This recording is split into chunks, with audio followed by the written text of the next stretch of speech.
On Tech News Today, OxygenOS breathes new life into OnePlus One phones. Plus, it looks like Meerkat isn't being killed off by Periscope after all. And Google wants to make international roaming free. It's all coming up next on Tech News Today. This is Twit. Bandwidth for Tech News Today is provided by CashFly at CACHEFLY.com. It's time for Twit's annual audience survey, and we want to hear from you. Please visit twit.tv/survey and let us know what you think. It only takes a few minutes, and your anonymous feedback will help us make Twit even better. We thank you so much for your continued support. twit.tv/survey.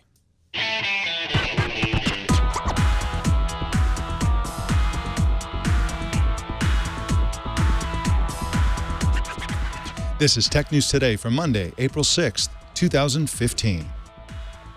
This episode is brought to you by ZipRecruiter. Are you hiring? With ZipRecruiter.com, you can post to 50-plus job sites, including social networks, all with a single click. Screen, rate, and hire the right candidates fast.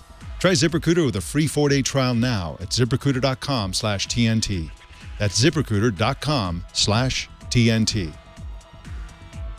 And by Gazelle, the fast and simple way to sell your used gadgets. Find out what your used iPhone, iPad, and other Apple products are worth at Gazelle.com. Tech News Today is the show where we talk about the tech news with the journalists who report it. Welcome to the show. My name is Mike Elgan. Our co-anchor today is CNET Editor-in-Chief Lindsey Turrentine. Welcome to you, Lindsey. Happy Monday. It's always a happy Monday because you're always the co-anchor on Monday. I love having you co-anchoring. And we've got some really interesting news today. But before we get into that, how was your weekend? Did you have any sort of holiday-esque type of a weekend, or did you just have a regular weekend? We had lots of egg-related activities this weekend. I see. It's very holiday. I mean, kids, they we're not super into Easter, but we're super into Easter eggs. Yeah, cool. Yeah, Easter eggs are a lot of fun. We used to do those when my kids were younger. Now they're too jaded and cynical like their dad. But we did have Easter bunny stew, and that was good. No, I'm just kidding. We pretty much just had a great weekend with the kids. That was really fun. Well, let's jump into the news, shall we? The new OxygenOS from OnePlus is now available to the public. The operating system is based on Android Lollipop and designed to replace Cyanogen on OnePlus One phones. Dom Esposito writes for 9to5Mac and joins us now. Hey, Dom. How you doing? Hey, how you doing? I'm doing great, thanks. Now, do you have any idea why OnePlus wants to drop Cyanogen, and also why it doesn't want to use stock Android? Why create a new operating system? Well, it's hard to say exactly why they had a falling out with Cyanogen. There's probably a lot of back-end stuff going on there that is really unknown aside from the people that work within the company. So there was a falling out between OnePlus and Cyanogen for whatever reason, and they decided to take it upon themselves and make this ROM, OxygenOS. And so this is what I imagine that the OnePlus One will be shipping with in the future, at least as of now that it's officially public. But it's hard to say exactly why that happened. Now, why they didn't just go with Google's, stock experience, well, they kind of actually have, but with minor customizations that allow the OnePlus One to still be the OnePlus One. So you're seeing all of the features that were launched with the OnePlus One from the software side of things happen within OxygenOS. So they've basically taken away everything, or taken everything that was good with Cyanogen or Cyanogen Mod 11S, which actually initially shipped with the OnePlus One, and they put it in OxygenOS. So basically they have ultimate control over what they're doing. And I think it's a good move for OnePlus. So how is this new operating system different? I watched your video. It sounds like it's a little bit different from what you get from regular old stock Android. Can you walk us through the details? Well, with OxygenOS and pretty much the same with Cyanogen Mod 11S, which is what initially shipped on the OnePlus One, we're seeing a lot of custom features that are tailored to using the OnePlus One. For example, we have gestures that you can draw on the screen to perform specific actions. Like you can draw a circle on the screen to launch the camera. You can double tap the screen to wake it up. You can also draw a V to turn on the flashlight, and you have music controls with other various swipes and things like that. But a lot of it's very minimal stuff like that. OnePlus with OxygenOS, they wanted to create just a near stock experience, a real vanilla Android experience without all of the fluff that comes along with other third-party Android skins that we see from other manufacturers like Samsung and LG. And not that those are bad, but there are a lot of people that can appreciate a vanilla experience, and that is what OnePlus was going for. Dom, what's the installation experience like? How do you install it? Well, it's a little difficult right now. I would say for the basic user, it's a little difficult because this involves flashing a ROM to your phone, and most people aren't going to be 100% familiar with that process. There are a lot of people that are really into this kind of stuff that know exactly how to do it. But basically, what you need to do is actually have a recovery installed on your phone, and then you can flash over. You can actually push over that ROM file, the flashable ROM file, to your phone. And then within the recovery, you can initiate the install process. Of course, this will completely wipe your phone out. So you can't actually just easily upgrade to OxygenOS from, let's say, Cyanogen Mod 11S, which is what most people have on their OnePlus One at the moment. What do you think this means for future versions of the OnePlus? I mean, it's been close to a year since we saw the latest handset. Do you see any signals for what's coming next? You know, it's hard to say exactly what they're planning on doing next. I do think that we'll see something this year.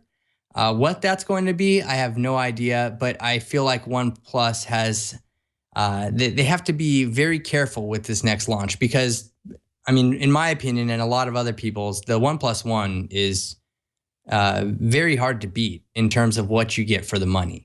And any slight changes from that could push consumers in a totally different direction or give them a totally different impression of the company. So they have to be really, really careful with what they do. But I think that they have the right people to do it. And with OxygenOS having their own maintained operating system, they're in control of everything for this. It can only be good from here. I mean, there's really nothing bad that can happen. They've shipped a very nice, solid operating system. I've been using it for the past few days now, and it seems awesome.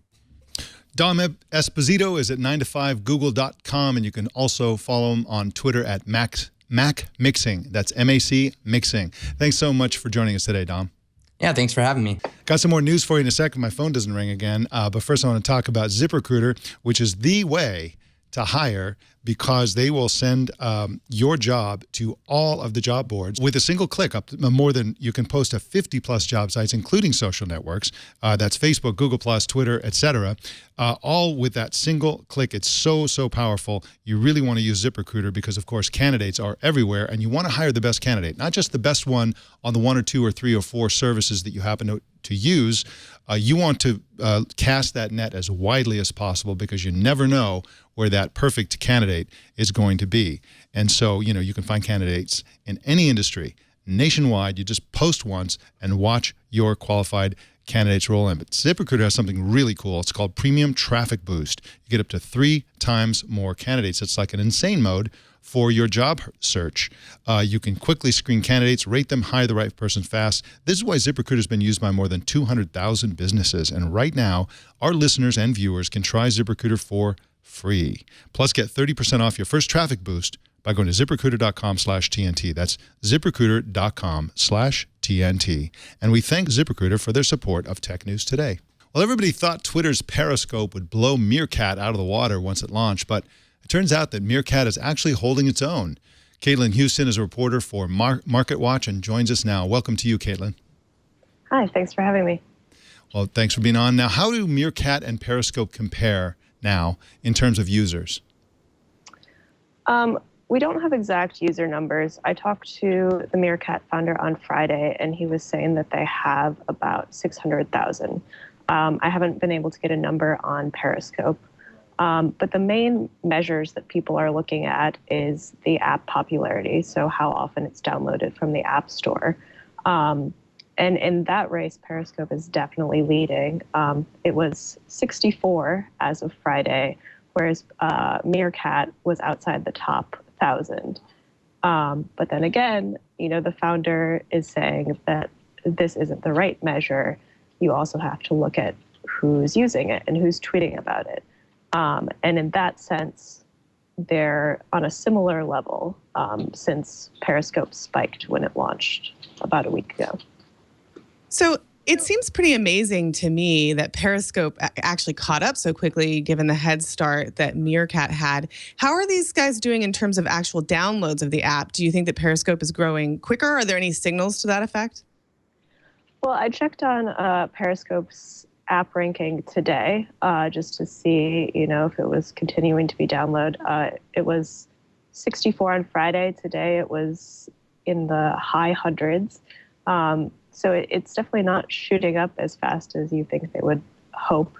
I think both of them are still kind of struggling with how users should use this and what they should be live streaming.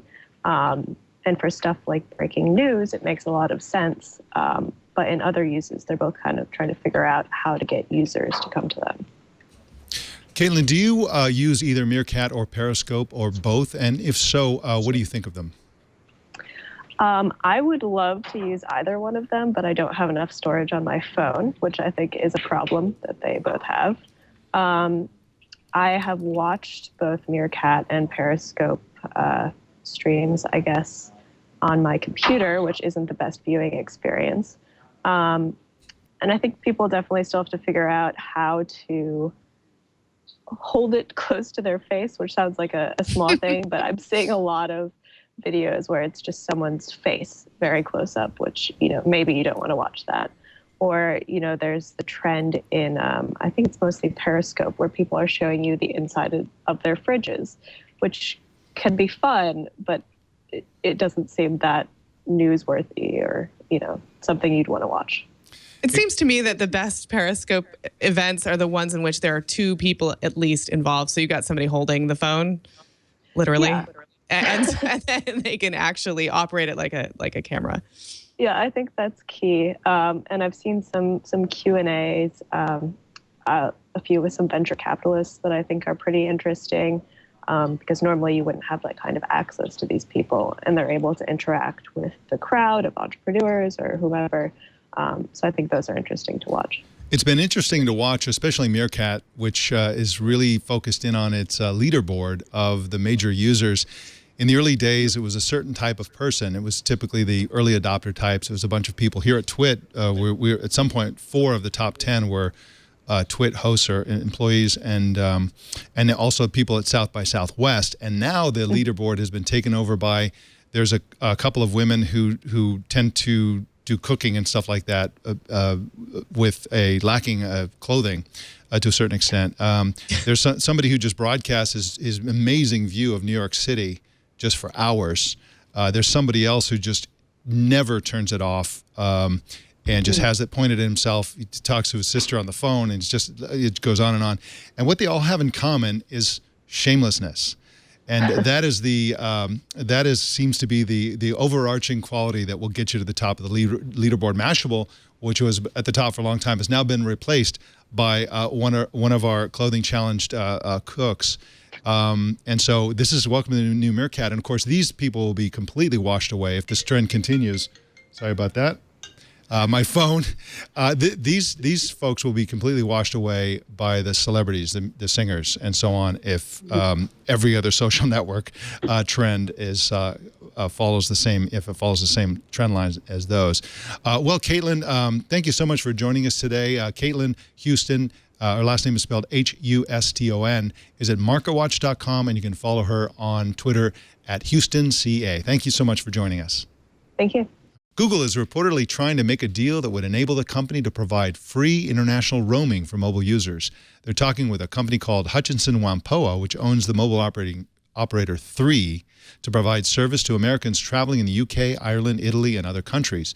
The expert assumption is that Google wants to pressure other carriers to follow suit and drive down the cost of mobile connectivity. Lindsey, Turrentine, this is similar to what they're doing with Google Fiber. They don't necessarily want to be everybody's internet provider in every single city. What they want to do is apply all kinds of pressure to force the Comcast and the AT&Ts and other companies to provide super high bandwidth internet connectivity to homes at relatively low cost. What do you think of this? Do you think they're going to be able to pull it off, or is this something that the international carriers are not going to go along with? Well, it's hard to tell whether the international carriers will go along with it, though certainly I would assume they would like to have an ally in Google. Google is a great company to partner with. And having that allegiance in the United States could be a pretty powerful thing for them. I also think that it might be hard for Google to pull this off without T-Mobile, because T-Mobile is essentially already doing this. So they're already putting that pressure on the other carriers. The sort of T-Mobile, Google 1-2 punch might really make a difference. It very well might, and I hope it does, because I love the idea of free international roaming. I've done a lot of international roaming, and it's anything but free, especially if you sign up for one of the big global traveler plans. They really stick it to you, man. And if you don't sign up for it and you still have roaming accidentally, they really stick it to you. I mean, it can be really you can rack up a bill of a couple $1,000 in a couple days if you're not careful. If you just leave roaming on and then go abroad, you could really get in trouble with your bill. Well, the Apple Watch hit a big snag in the luxury wristwatch capital of the world. They were hit by a patent issue. The Swiss trade magazine Montres and Joaillerie reported on its website that a patent issue will prevent Apple from legally selling the Apple Watch in Switzerland until at least the end of the year, when the patent is set to expire. Ironically, the patent isn't about watches at all, but about the use of either the word Apple or about the use of an image of an apple, such as the company's logo. The Apple Watch will ship elsewhere April 24th. This is a kind of a bizarre snag, Lindsey Turrentine. I'm sure that, Switzerland is probably a tiny market. They're probably, who knows, maybe Swiss watch buyers prefer Swiss watches. But still, this is a bit of a setback in the luxury wristwatch capital of the world. Yeah, this to me seems suspiciously political, right? I mean, here you have the country that creates, at least designs and manufactures, the most pricey watches in the world and the ones with the best reputation. All of a sudden, at the very last minute, pulling out some sort of very distant patent issue. And it seems to me that they've been digging and they finally found something. And that's complete speculation. But it's really interesting timing. Yeah, it really is. We'll see how that turns out, because Apple has lawyers too. And of course, remember that Apple got in trouble with a Swiss company over its watch design, or I guess it's a clock design. They use the Swiss railroad clock. Yeah, secondhand thing with the red circle that goes around. Beautiful watch design, clock design. But Apple they settled it. Apple, I think, ended up paying them some money or something. They're probably going to pay annual royalties for that. Well, very interesting. Well, BuzzFeed is reporting that Apple's next generation Apple TV, which is expected this year, will not support 4K resolution video. According to one source, Apple considers 4K technology to be, quote, still in its infancy, unquote, which is weird, because rumors are circulating that Apple will unveil an updated iMac with an 8K display. That's a resolution of 7680 by 4320. The rumor was started by an LG document posted last week that says Apple's working on what they're calling an iMac 8K. The reason it's a rumor is that the information could be a typo or some other kind of error. It has not been verified or confirmed. Apple is, of course, not saying anything, and LG isn't talking either. So at this point, we have a single document that appears to show something called the iMac 8K. I don't know, Lindsey Turrentine. I kind of think that this could be a credible rumor. I think both of these could be credible, and here's why. On the TV front, Apple TV plugs into another TV. That means that Apple would have to support one of the many standards. There's so much complexity and variation in television 4K. Whereas if they were to actually make a monitor, they would control everything. And so they could easily make a 4K or an 8K monitor. They already make a 4K monitor, but they could easily make an 8K monitor. And clearly, they want higher resolution screens. And if you're using a monitor up close, a super high resolution makes a lot of sense, way more sense than it does on a TV, which is 10 feet or more away. Oh, sure. And as we know, Apple, from a consumer standpoint, tends to be a fast follower. They don't tend to trailblaze new technologies. Right. Sometimes a little bit of a slower follower if they feel like they really want the setting to be correct for the masses to adopt a new technology. To me, it makes sense to adopt higher resolution screens in products that are essentially about creation. So they Yes. want to get in early with creators who are going to be creating the content that does not yet exist for 4K televisions. So I think they're going to get in with those folks. Those folks are going to create that content. Once there's enough content to create a compelling television experience, then they'll go ahead and work on it there, but they want to be ready. Yeah, I think you're absolutely right about that. They do see the iMac as a key device for content creators, and of course, you want super high resolution. You know, a lot of content creators get their eyes right up on the screen, and they want to see fine detail. You know, people doing high-end, Photoshop work for the fashion industry or people in Hollywood or whatever. Absolutely, they want those super high resolution screens. So I think that this could actually be. This rumor could actually be true. Well, in government crackdown news, Twitter and YouTube have been blocked once again in Turkey. The block resulted from complaints from some people about photos showing a prosecutor being held at gunpoint by leftist hostage takers. Facebook was banned initially, but quickly complied with requests to remove the offending images. Well, in just a sec, we got some more news for you, but first, let's talk about Gazelle.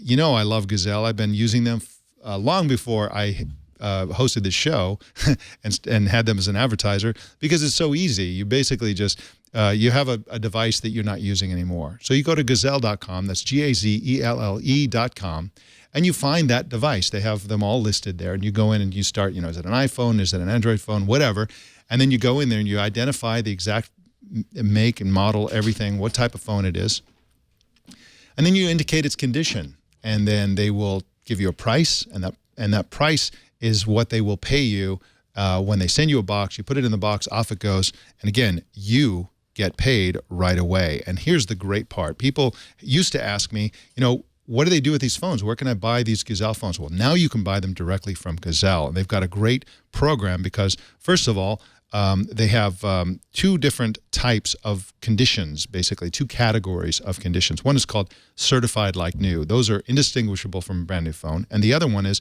certified good, which may have some general signs of wear, but you'll get an amazing price with the certified good devices. Of course, the certified like new devices are significantly less than a brand new phone, even though they look and feel and function just like a brand new phone, because all devices have been put through a rigorous 30-point inspection to make sure that they're fully functional, and certified pre-owned devices are all backed by a 30-day risk-free return policy. That's right, you're not risking anything. If you want to try buying from Gazelle, just buy from Gazelle. And if for whatever reason, no matter what the reason is, no questions asked, you just send it back and they'll refund all your money. And of course, once again, Gazelle is the place to sell your device as well. Find out what your iPhone's worth. Take a minute and go to Gazelle.com to find out. And we thank Gazelle for their support of Tech News Today. In courtroom drama news, an antitrust lawsuit against Google has been dropped by the plaintiffs. The lawsuit originally accused Google of harming smartphone buyers by installing Google applications as the default apps on Android. The trouble is, the plaintiffs were advised or instructed that they had to amend their claim to show that higher prices resulted from the practice. So that's the problem. They could easily show that Google was adding Google apps to Android, but what they couldn't show was that raised prices somewhere, because it didn't raise prices. Yeah, this is a tough one. I mean, the judge said, go ahead and fix that and resubmit your claim. I think it's a very difficult thing to prove because of exactly what you said. Prices for phones have gone down, which is probably normal market pressure and mass adoption, but it's going to take a lot longer to prove that there's some sort of price fixing issue happening here, or just that price and hurting the consumers in that way is the result of Google's practices. Absolutely. Well, in the research and development department, Caltech researchers have developed a camera chip that could turn smartphones into 3D scanners. The idea is to use smartphones to capture objects in 3 dimensions and then have that information immediately sent to a 3D printer, so you're essentially copying physical objects using your smartphone. The technology works by using an array of tiny light detection arranging laser beam scanners. I think that this sort of thing, Lindsey Turrentine, is somewhat inevitable. I don't know if they're going to use the cameras when this is a commercial product, or whether it's going to be a separate sort of set of sensors, but either way, I think that it's a perfect inevitability that smartphones will be usable at some point in the future as 3D scanners. Oh, absolutely. I mean, this is Star Trek happening live. I think that it's really cool, but can you imagine the intellectual property lawsuits that are going to happen? Yeah, right. When this technology is available, it's going to take years to sort through this. When physical reality can be copied and pasted. Yeah, it's crazy. It's going to be insane. All right. Well, our TNT fan of the day is Frank Bruce in Santa Ana, Costa Rica, who posted this picture on Google+. He wrote, quote, "Thank you, Mike, for making the tech news more entertaining this Good Friday / Passover," unquote. Well, thank you for that awesome picture. And he's in Costa Rica, which is, of course, a beautiful country in Central America. And I've never been, and I really want to go. So I think that's going to be one of the next places I go, to Costa Rica. Well, how do you watch or listen to TNT? Just record a video or take a picture of yourself or your setup and post it on Google+, Twitter, or Facebook, and use the hashtag HowIWatchTNT, and we will find it. Lindsey Turrentine, what are you working on right now? What's going on in the world of CNET reviews? Well, we're getting ready for Apple ordering day, for Apple Watch Day. Lots of coverage planned around the world of the first day that you can go in and get an appointment and try on the Apple Watch. So look for a lot of great stuff there. Are you going to buy one? Yes. It's an inevitability. I feel like I have to. Yeah, exactly. It's like a job. Exactly. Well, you got to do what you got to do. You know what I'm saying? You got to do it. And Rene Ritchie was complaining. I think it was a complaint. He's a cheerful guy. He doesn't complain much. But he was saying on Twitter that there are 3 members of his family that want one. And this is the problem I think people are going to be facing. It's like, the spouses are going to each want one. If you got kids, the kids are going to want one. 1 or 2 of the spouses are going to want a gold one. I mean, this is going to get really expensive really fast. And of course, Apple has made it so that some of the most compelling features are connectivity. It's like the tap touch thing. It's like you want to do that with your spouse, and it's like, it's I don't know. It's even if you get the cheapest ones, it's super, and you have to have a super expensive Apple phone as well. So unbelievable. It's going to be crazy. I don't know. My son, who's in middle school, actually just got his first watch. He's never wow. He's never actually used one, and it's just an Iron Man, sports watch. Yeah. And he over the weekend he was like, "It's so cool. I know the time at every moment." What a concept. I know. So I think that there are a lot of kids and young people who have always used a phone or glanced around and have never used a watch. Apple might have a hill to climb. We'll see. No matter what you do, don't tell him that he could easily have an Iron Man watch face on his Apple Watch. Well, this was a triathlon Iron Man. Okay. Okay. Not that Iron Man. Oh, okay. So that's kind of an expensive watch. Yeah. I figured it would be, I am Iron Man. Oh, well, what do I know? Kids these days. All right, Lindsey Turrentine. Well, thank you so much. We will see you next time you come on the show to co-anchor. Thank you. See you next week. All right. You can subscribe to Tech News Today via RSS. Great way to subscribe.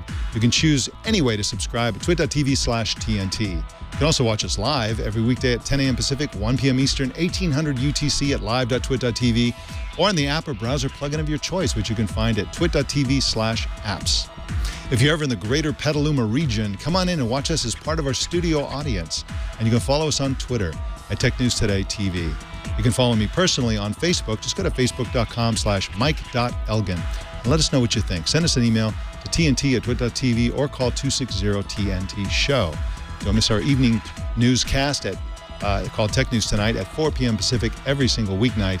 And that, ladies and gentlemen, is the Tech News Today. My name's Mike Elgan. Thank you for tuning in. We'll see you tomorrow.